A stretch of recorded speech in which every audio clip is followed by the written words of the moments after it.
존경하는 우원식 국회의장님, 존경하는 선배 동료 의원 여러분, 사랑하는 국민 여러분, 과학기술정보방송통신위원회 더불어민주당 간사 김현입니다. 방송통신위원회 설치 및 운영에 관한 법률 개정안 대안은 방송통신위원회 위원 중 국회 추천위원의 경우 국회가 추천한 날로부터 30일 이내에 임명하도록 하고, 방송통신회의 의사종족수 3인을 신설하고 의결 종족수를 출석위원 가반수로 변경하는 내용입니다. 방송통신위원회는 방송의 독립성과 중립성을 보장하기 위한 대통령 소속의 합의제 행정기관입니다.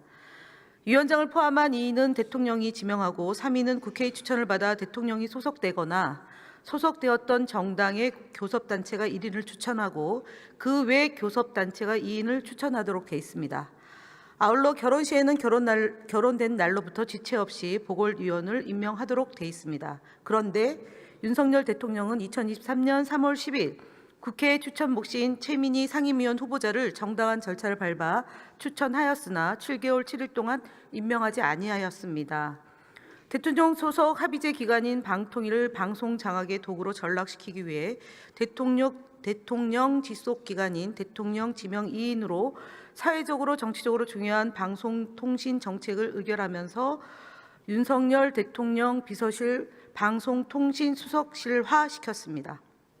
한상혁 위원장을 기소됐다는 이유로 해임시킨 뒤에 이동관 위원장이 지명된 뒤 2023년 8월 28일부터 이진숙 위원장 현재 2월 25일까지 2인 구조에서 132건을 의결했습니다. 이동관 전 위원장이 44건, 김홍일 전 위원장이 87건, 이진숙 위원장이 8건을 하였습니다. 바이든을 날리면으로 조작한 용산 비서실의 주장에 반하는 언론사를 탄압하기 위해 방심위에서는 특정 언론사 보도에 대해 법정 제재를 남발했고, 방통위는 2인 구조에서 충분한 논의도 하지 않은 채 방망이로 마구 두들겼습니다. 그에 따라 소송 비용이 늘었고 혈세를 낭비했습니다. 2021년부터 2024년까지 연도별 방통위 전체 소송 현황을 보면 2010년은 10건이었고 2022년은 9건이었고 2023년 12건, 2024년은 44건이었습니다. 2024년 소송 44건 가운데 38건이 2인 구조에서 의결한 것입니다. 소송 비용을 충당하기 위해 방통위는 전대미문의 일을 저질렀습니다. 공영 차량 기름값까지 끌어다 썼습니다.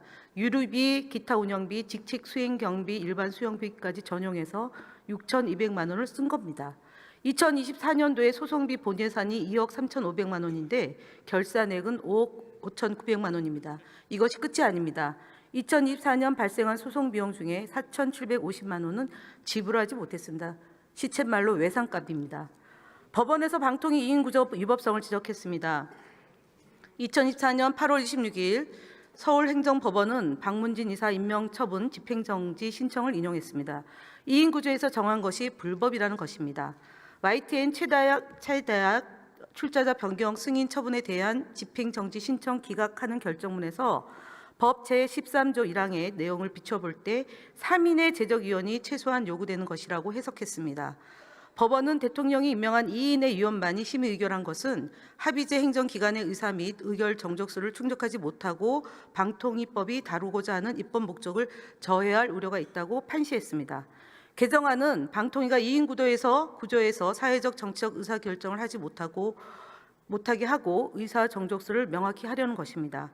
상임위원을 국회의 추천 몫을 각각 추천하여 구성하도록 한 법의 취지에 따라 임명하고 보궐위원 임명을 30일 이내에 하도록 하여 결론이 발행하여 대통령이 좌지우지하는 상황을 미연에 방지하려는 것입니다. 대통령을 배출하지 못한 정당의 몫을 존중하자는 것입니다. 무력화법이 아니고 방통위 정상화법입니다. 존경하는 의원님들께서 아무쪼록 가방위에서 충분한 논의한 방통위 설치 및 운영에 관한 법률 일부 개정안을 통과시켜 주시길 바랍니다. 이상 마치겠습니다. 감사합니다.